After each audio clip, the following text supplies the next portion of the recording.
Olá, pessoal, sejam bem-vindos a mais uma aula aqui no nosso canal do Investidor Proficiente. A gente está fazendo aqui essa série de conteúdos, eu vou explicar um pouquinho mais para ajudar você a conseguir investir melhor, organizar a sua renda para acelerar aí a sua aposentadoria, tá? Não esquece de me seguir aqui, se inscrever no canal também, já clica para ativar as notificações para você poder receber aí o aviso de quando sair novos conteúdos. Isso também ajuda o canal e eu consigo saber o que vocês estão gostando ou não para fazer um conteúdo mais direcionado para as necessidades de vocês aí, para realmente ajudar com esse objetivo de alcançar a liberdade financeira e acelerar a aposentadoria. Nossa aula de hoje a gente vai falar um pouquinho aqui sobre modalidades de investimento, ou seja, os tipos de investimentos mais comuns que existem e alguns menos comuns também, vou abordar aqui eles e vou falar como você associa esses investimentos aos riscos, né? Que tipos de riscos que existem, a gente já teve uma aula recentemente falando sobre riscos aqui nessa série, mas para ajudar você a fazer esse exercício aqui a fim de diminuir o seu medo de investir e de testar novas coisas. Então, só passando pela nossa agenda aqui, eu vou falar rapidinho quem eu sou, para quem está chegando agora e não me conhece. Vou falar sobre essa série de aulas que a gente está fazendo, o evento que vai acontecer em breve, no dia 18 de abril. Vamos ter a aula em si de hoje mesmo, né? Vou passar aqui pelo conteúdo e fazer algumas considerações finais antes da gente dar tchau aí. Bom, só para quem não me conhece ainda, eu sou Mestre Gabrão, sou investidor qualificado e especialista em finanças e banking. E eu sempre digo que quem aprende não depende, né? Isso é quase um mantra para mim, do porquê que eu faço o que eu faço aqui, do porquê que eu tento ensinar as pessoas a aprender sobre finanças e investimentos, até para poder acelerar a aposentadoria aí e ter mais controle sobre o tempo de vocês, para vocês poderem aproveitar mais a vida, né? Então esse que é o grande objetivo. Eu já invisto meu próprio dinheiro há mais de 18 anos, então muito do que eu passo aqui para vocês, né, é a minha própria experiência investindo o meu próprio dinheiro. Então eu não fico ensinando coisas só que eu vi nos livros, que eu vi na teoria, mas coisas que eu aplico e faço na prática aí ao longo de toda a minha vida. O que é essa série de aulas que a gente está fazendo aqui, tá? Ela serve para ajudar você a se tornar um investidor proficiente, atingir aí os seus objetivos de liberdade financeira, principalmente de aposentadoria mais cedo, né? Para você não ficar dependendo de aposentadoria do governo lá na frente. Eu não estou falando que é ruim tê-la, mas ter somente ela pode ser um problema. Falando sobre riscos para ajudar você a entender os riscos associados aos investimentos para você perder o medo e conseguir sair da poupança, não ficar investindo seu dinheiro só em poupança. Por quê? Porque poupança hoje não é um bom investimento, tem baixíssima rentabilidade e o risco, o perigo da poupança é exatamente o mesmo de muitos outros investimentos que entregam uma rentabilidade muito maior. Por isso a gente faz isso aqui, eu falo sobre riscos, essa é a maneira que eu tenho aqui para ensinar vocês, para ajudar vocês a alcançar esses objetivos. E aí eu ensino muito sobre controlar, mas não ignorar ou sufocar esse medo de investir, de perder dinheiro, de como você consegue gerenciar isso para não perder oportunidades e conseguir mais rentabilidade. O que é o evento que a gente vai fazer? É uma aula especial somente para as pessoas que se inscreverem, tá? No evento realmente, onde eu vou falar um pouquinho do que você precisa fazer para investir sem medo e aumentar a sua rentabilidade, a fim de organizar e investir parte da sua renda para você acelerar a sua aposentadoria aí. Então a gente está fazendo aqui essa série de conteúdos que são aulas prévias a fim de construir um alicerce para que você tire o máximo de proveito lá no dia do evento. Então, se você não assistiu as outras duas aulas que eu já dei aqui, elas estão aqui no canal do YouTube e recomendo que vocês assistam, vão lá, entendam. É muito bacana. Na primeira aula a gente falou sobre o que são riscos, né? Na segunda aula eu já trouxe um outro assunto, vou fazer um recap aqui hoje. Eu sempre faço um recap da última aula aqui, mas é tudo para você construir aí esse alicerce que vai te ajudar no dia do evento. O evento vai acontecer dia 18 de abril, às 20 horas e 7 minutos, horário de Brasília, tá bom? Dependendo de onde você está, é importante essa informação. Ele vai ser online, para você não ter desculpa, de não conseguir me deslocar até o local, é longe, o local é perigoso, o local não é legal, então a gente vai fazer online, você pode assistir de onde você quiser, sem nenhum problema, tá? A gente vai fazer ele de maneira gratuita para que o investimento, para que o dinheiro não seja uma barreira para você nesse momento, para você adquirir conhecimento, perder o medo, investir melhor, realmente. A única coisa que eu peço em troca é que você diga sim, ou seja, que você efetivamente faça inscrição no evento para que você possa participar conosco. Eu preciso saber que você tem que dar pelo menos um passo em contrapartida para eu saber que você realmente está interessado. Lembrando que para as pessoas que se inscrevem no nosso evento, a gente concede acesso também ao nosso grupo VIP do WhatsApp, né, onde eu mando áudios aí diariamente com dicas, informações sobre investimentos, sobre como perder o medo de investir, sobre como controlar o risco também. Então isso é bem bacana, não perde a oportunidade. Eu vou deixar o link de inscrição aqui na descrição desse vídeo para ajudar também, tá? Agora, para quem me segue em outras redes sociais, tem lá também os links para poder se inscrever no evento. Bom, vamos para a nossa aula de hoje, sem mais delongas. O grande tema da aula de hoje aqui, então, é a modalidade de investimentos, os tipos de investimentos que existem e os riscos associados a esses investimentos.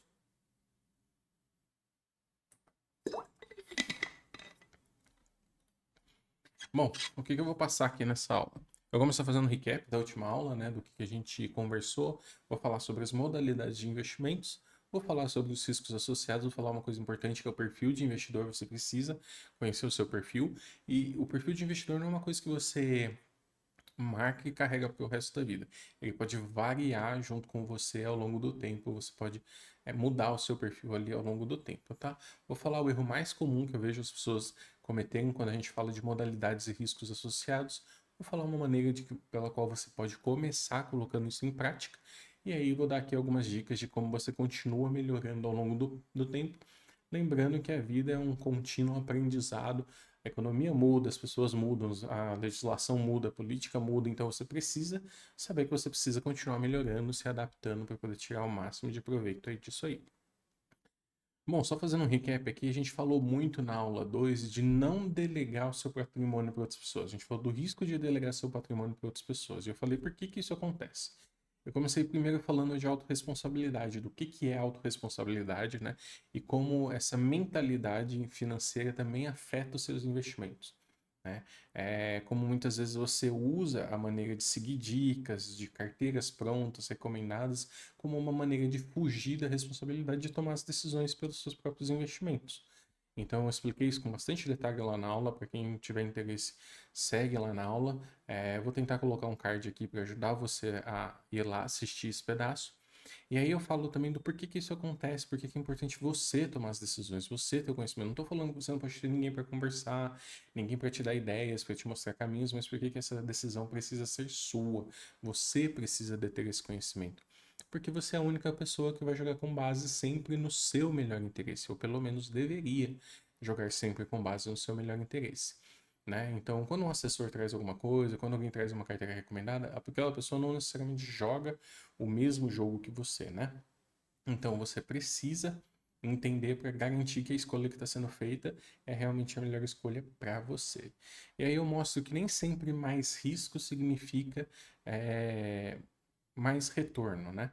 E aí eu explico aqui através desse exemplo aqui, mostrando que os fundos de investimento profissionais em ações, né, e vários outros fundos perdem para os índices, que é um tipo de investimento muito mais simples de ser feito, tá? E muito mais barato também. As taxas administrativas são muito menores, porque afinal de contas, aquela carteira, aquele fundo, ele simplesmente replica um índice, ele não tem uma gestão ativa ali em cima. O problema é que os gestores ativos, com grandes equipes, analistas profissionais, grandes formações, aí em praticamente 90% dos casos perdem para os índices que são muito mais simples. Eu falo um pouquinho disso, falo dessa estratégia de investimento, e então para você tomar cuidado, para você não associar sempre mais risco a mais rentabilidade.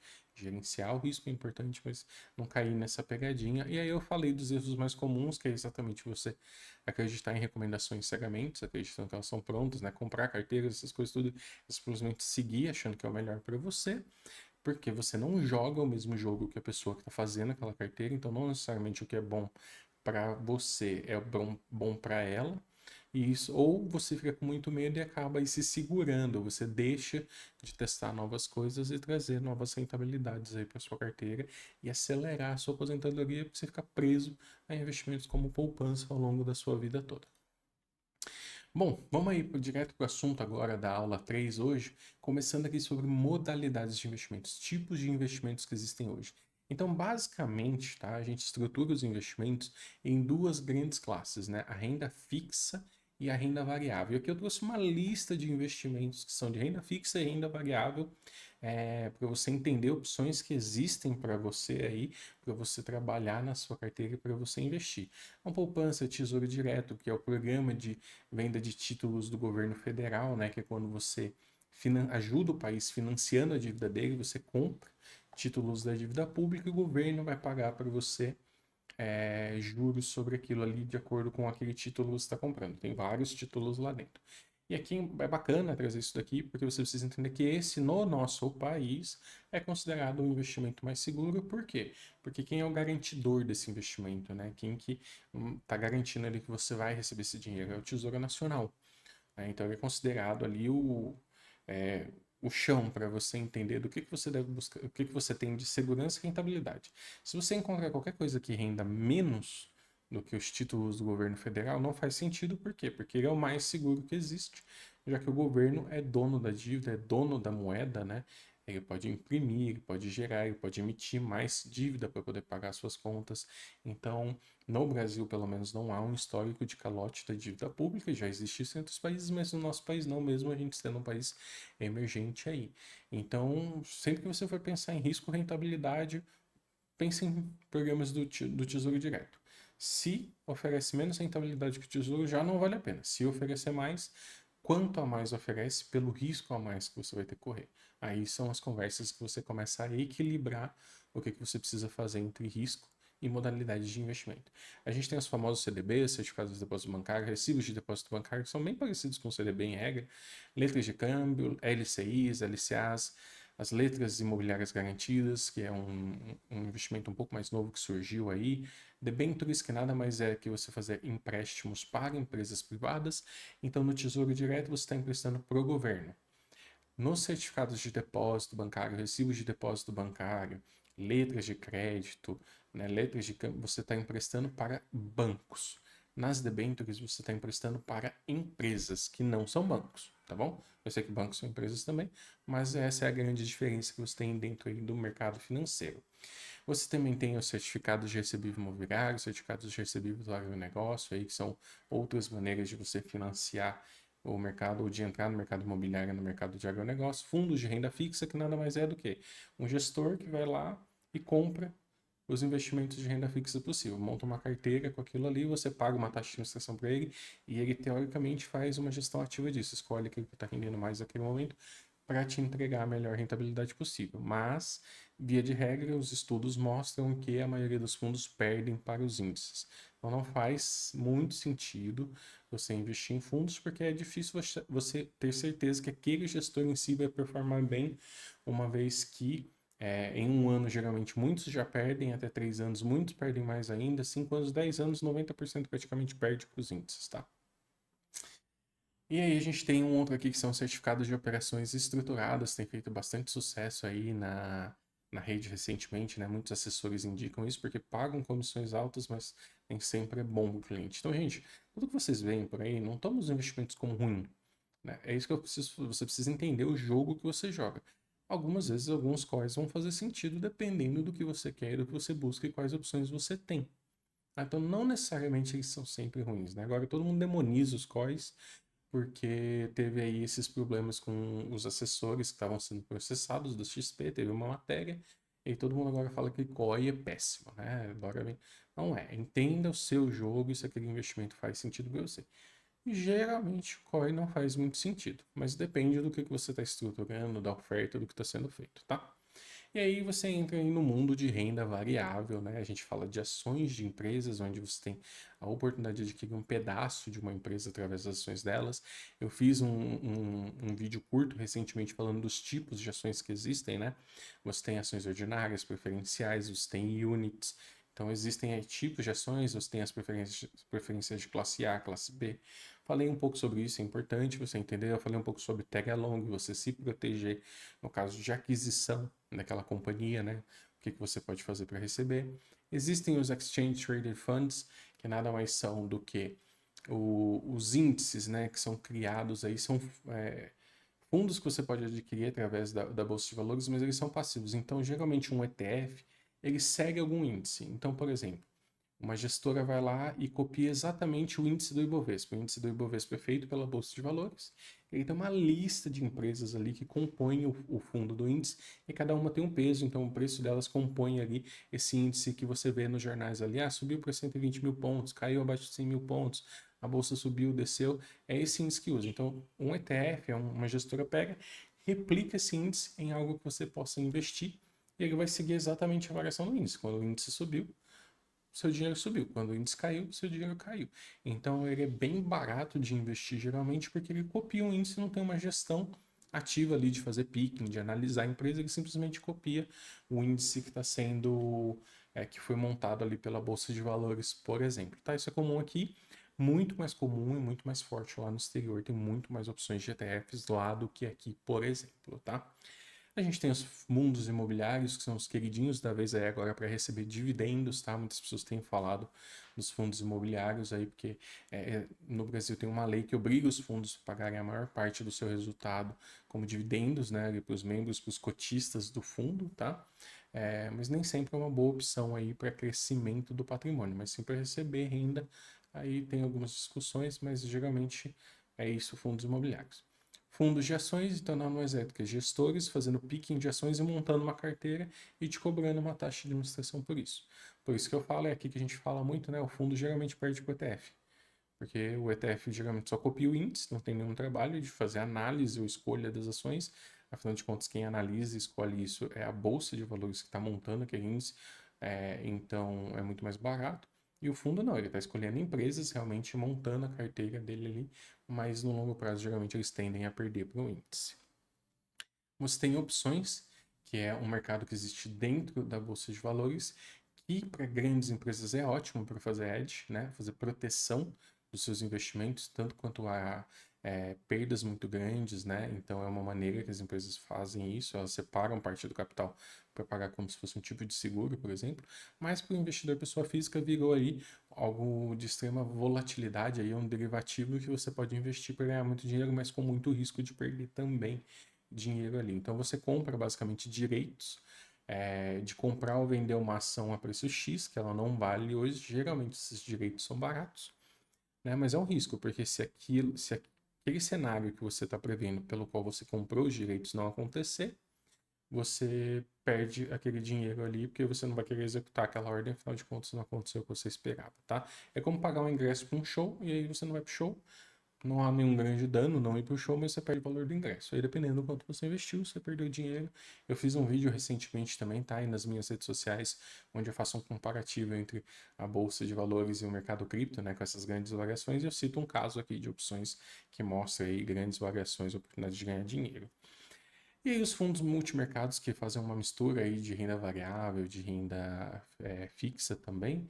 Previdência, né, é uma maneira de você investir, tem muita gente que não gosta, a previdência geralmente não rende muito, porque o objetivo dela é proteger o seu capital ao longo do tempo, então as rentabilidades não são muito boas, tem muita gente que prefere investir o dinheiro em títulos do tesouro e fazer outras coisas. A grande questão da previdência é que ela tem um incentivo fiscal muito grande para você que paga muito imposto, aí tem muito imposto de renda retido na fonte, né? E também que contribui para o INSS. Então você consegue abater bastante imposto, consegue restituições de imposto bem mais gordinhas aí no ano seguinte, tá? Existem os metais preciosos, principalmente ouro, né? Até tem saído umas notícias recentes aí para quem está acompanhando agora, que o ouro é o queridinho dos bancos centrais atualmente, estão adquirindo bastante ouro desde a última crise aí, né? Da grande injeção de moeda que você teve aí por causa da pandemia, tentando segurar os mercados, não deixar as economias caírem muito, né? E aí isso acaba gerando inflação, acaba gerando um certo descontrole, e o ouro costuma ser uma reserva de valor muito boa e que vai contra essas coisas, né? Geralmente quando você tem muita inflação, grandes desvalorizações, o ouro tende a valorizar, tende a subir o preço. E ele já se mostrou aí ao longo de milênios como uma reserva de valor para a humanidade, porque todo mundo aceita ouro, né? Então, é uma maneira de você se expor. Existem maneiras de você adquirir ouro sem necessariamente ter que comprar o metal e realmente guardar na sua casa. Mas lembrando que você pode fazer isso também através de corretoras, tá? E no último aqui eu já trago uma coisa mais nova, que são o mercado, mas não é tão nova, né? A gente já fala aí de criptoativos há mais de 10 anos. Eu falo especificamente de Bitcoin, tá? Mas existem mais de milhões de criptomoedas por aí no mercado. Então aqui eu faço um resumo bem rápido das possíveis modalidades de investimentos que você pode fazer, que você pode ter na sua carteira. Para quem nunca viu um resumão desse aqui, se você gostou, não esquece de deixar seu like, comenta aqui, né? Eu não vejo de maneira muito comum isso aqui mostrado assim, as pessoas colocarem realmente o que, que existe de investimento para ser feito, no que você pode trabalhar a sua carteira. E, obviamente, aqui dentro existe mundos aqui dentro. Quando se fala de ações, existem centenas de ações de empresas para você analisar. Quando se fala de ETFs, tem aí no Brasil algumas dezenas, mas no exterior tem muito mais fundos imobiliários. Então aí o negócio vai afundando, aqui é a modalidade em si, tá bom? E quais que são os riscos associados que você tem que lembrar? Então, na aula 1 eu falei sobre os riscos. Então, eu não vou abordar muito aqui, acho importante quem quiser assistir na aula 1, mas eu falo que você precisa entender que riscos, eles existem em duas esferas. Existem os riscos externos, à empresa, ao banco, ao governo, né, para quem você está emprestando seu dinheiro, onde você está fazendo o aporte de capital ali em troca de juros. E existem os riscos internos, aqueles que são feitos por essa própria empresa, banco ou pelo próprio governo, que podem afetar a capacidade dele aí de honrar com o que ele está prometendo para você ali. Então você tem que avaliar alguns riscos, né? Eu falo de risco de mercado, que é exclusivamente externo, né? Então, uma empresa que está num setor que não está indo muito bem, aí você tem recentemente as empresas de varejo que têm passado por muitas dificuldades, né? Casas Bahia, Pão de Açúcar, Magazine Luiza, todas essas empresas tendo muitas dificuldades financeiras, mostrando que o setor de varejo é complicado, ele tem margens pequenas, os juros altos atrapalham o consumo das pessoas, isso acaba afetando muito o resultado dessas empresas. Então, ou seja, um cenário externo de mercado, né? Juros altos, inflação elevada, a renda das pessoas não está subindo na mesma velocidade, acaba impactando o resultado dessas companhias. Então, se você vai fazer um investimento em ações, por exemplo, dessas companhias, você tem que levar isso em consideração, entender como isso afeta, e aí você faz isso para todas as outras coisas, tá? Que você vai fazer para todos os outros investimentos. Risco de liquidez, você tem que se atentar para o investimento que você está fazendo. Qual a velocidade que você consegue transformar aquilo em dinheiro, né? O quão fácil é isso, né? Se você está investindo num título que você precisa ficar por 10, 15 anos investido, isso tem um risco de liquidez. Se você precisar do dinheiro, você não vai ter o dinheiro, você vai precisar recorrer a outras fontes de financiamento que podem ter juros e podem ser caros para você, né? Se você investe no imóvel, o dinheiro fica lá no imóvel, né? E você vender um imóvel não é tão rápido, não é como resgatar um CDB com liquidez diária, não acontece da noite para o dia. Então, ali você tem um risco de liquidez também. Isso é o risco de liquidez. Você, assim, em quanto tempo você consegue transformar aquilo que está lá investido em dinheiro na sua mão para você tomar outras atitudes ou fazer outras coisas. Eu falo do risco de crédito, que nada mais é do que a instituição para qual você está emprestando seu dinheiro ali não te pagar, tá bom? Falo do risco de TI também, que é bem comum, né? E, muitas vezes tem problemas técnicos, por exemplo, recentemente o Banco Bradesco aí sofreu várias reclamações, né? Que teve problemas, ficou fora do ar. Aí você vê as pessoas desesperadas, né? Ah, preciso pagar a conta hoje, mas não tem. Só tem dinheiro naquela instituição, tá tudo ali. E aí acaba ficando amarrado e acaba tendo problemas e prejuízos por causa disso. Então você leva em consideração também aí esses riscos dessas coisas acontecerem. E o risco legal, muitas vezes você não tem uma legislação clara para aquilo, você não tem uma maneira de recorrer caso algum problema aconteça. Isso aqui eu encaixo, por exemplo, no mercado de criptomoedas, vamos falar um pouco sobre isso lá na frente, mas você não tem uma legislação assim, alguém te roubou as suas criptomoedas, você vai recorrer para quem? Você vai fazer o quê? Então não existem assim proteções legais muito grandes, né? Do que você está investindo no CDB de uma instituição financeira, a instituição quebra, tem fundo garantidor, tem legislação, tem seguro, tem várias coisas que vão te proteger. Então, isso são riscos que você tem que pensar também.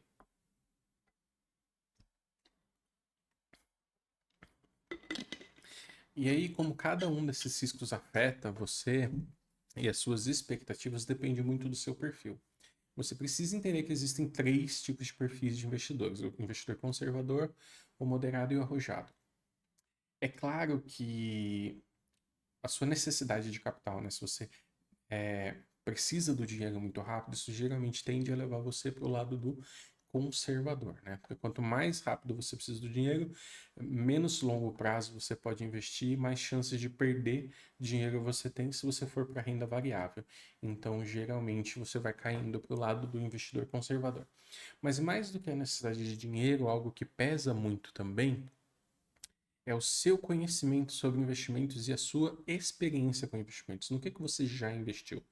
Então, mais do que a necessidade, a sua capacidade de compreender o que você está fazendo define muito mais o seu perfil também, né? Então, se você tem pouco conhecimento, se você é muito verdinho, muito maduro, tem pouca experiência com o mercado financeiro, você vai tender a ficar no perfil de conservador.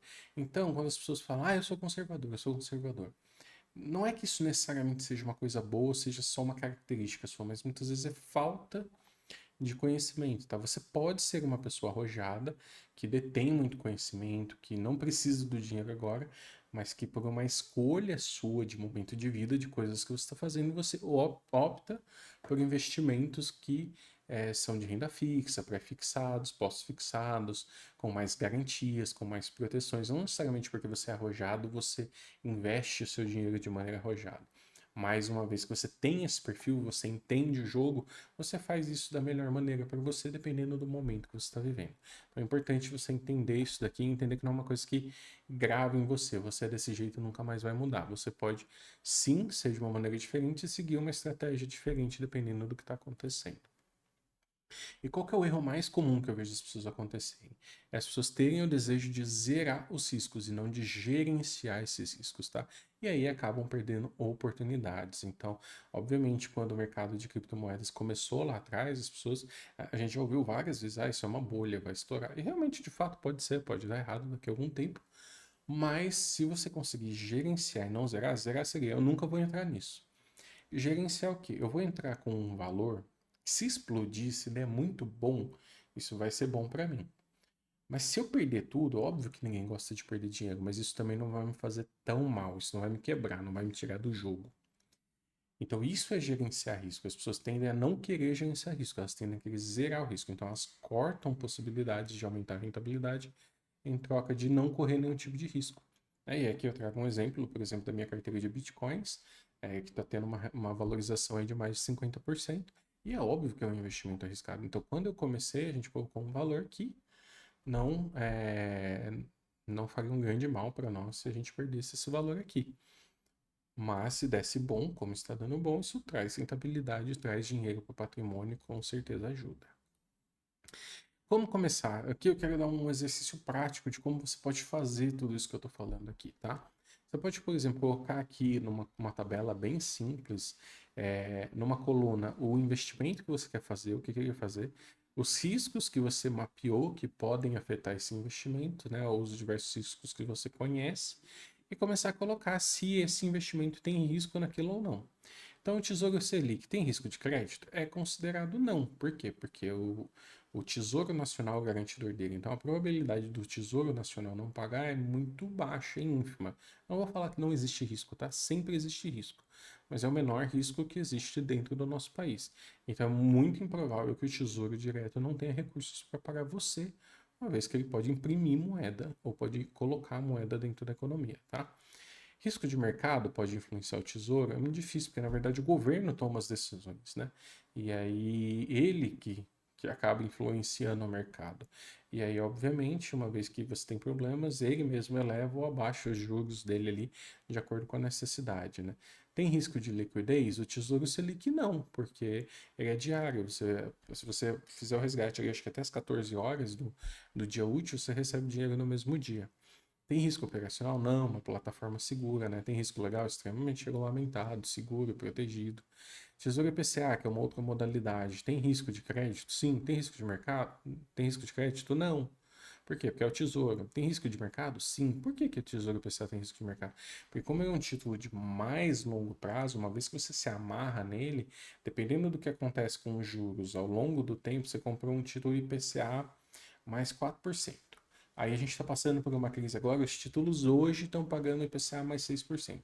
Então, se hoje está pagando melhor do que o que você comprou lá atrás, você precisa vender antes, o que significa? As pessoas vão querer pagar menos para você. Você vai perder dinheiro nessa operação, provavelmente.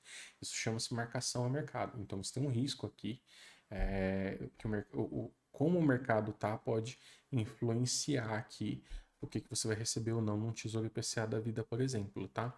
E aí a gente desce aqui, por exemplo, para criptomoedas, né? A risco de crédito não é aplicável, né? Porque você não investe numa instituição, não existe uma fonte pagadora para você ali. Tem risco de mercado? Sim, né? O mercado influencia muito aí, a criptomoeda é extremamente volátil, né?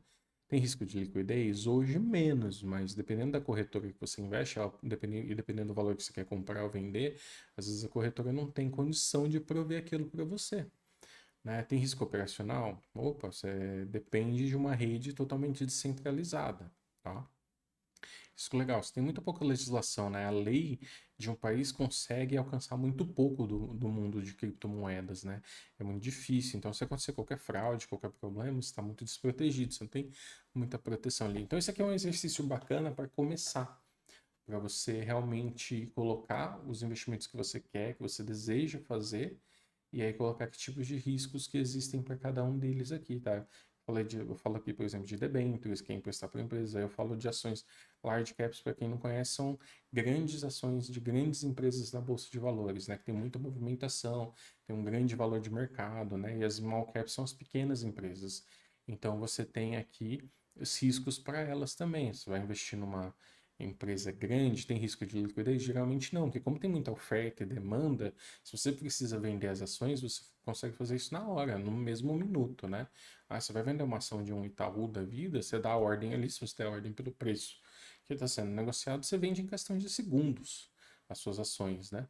Agora, se você estiver numa small cap, que tenha muita pouca negociação, às vezes você vai dar a ordem vai ficar ali, mesmo sendo pelo preço que está sendo negociado, teoricamente que vale, mas depende de alguém que queira comprar. Então, muitas vezes pode ter um risco de liquidez ali, tá bom? Bom, como que você pode melhorar e continuar evoluindo ao longo do tempo, né? Fazer diagnóstico dos medos que você sente, né? Qual que é o medo que você sente de investir? O que que tá, é só de perder dinheiro? O que mais? Um diagnóstico real da sua situação financeira real. Aonde que você está? Aonde que você deseja chegar? Quanto que você ganha? Quanto que você deve? O que que você tem guardado?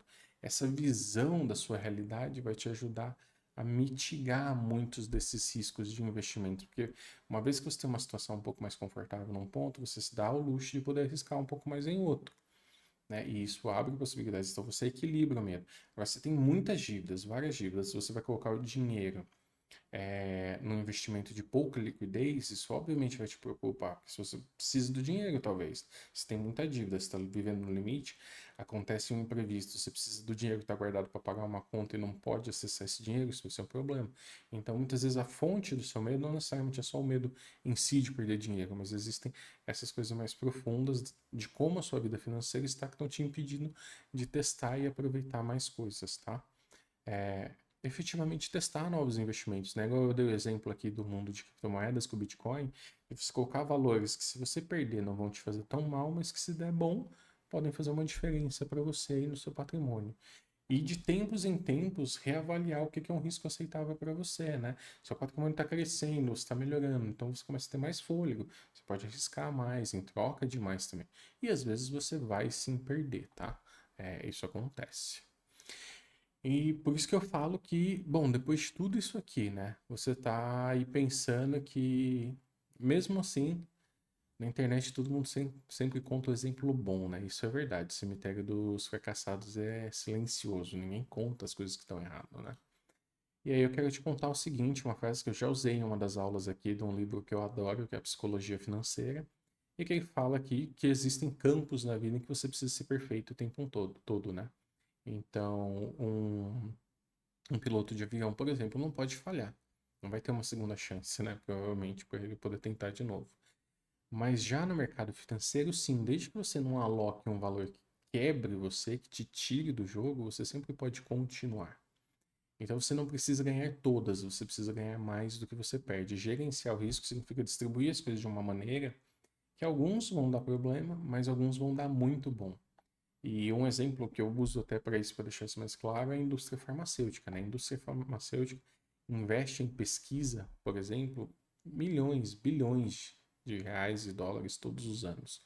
E a maioria das pesquisas não dão em nada, é dinheiro que é perdido. Mas aquela uma que dá resultado, que cria um novo medicamento, um novo remédio, traz um retorno tão grande que compensa todo o resto. Isso é gerenciar risco. Então, a indústria farmacêutica vive isso constantemente. Ela está apostando em novos projetos a todo instante. A maioria deles não vai dar em nada, mas quando um acerta, acerta muito bem, traz muito retorno, tá?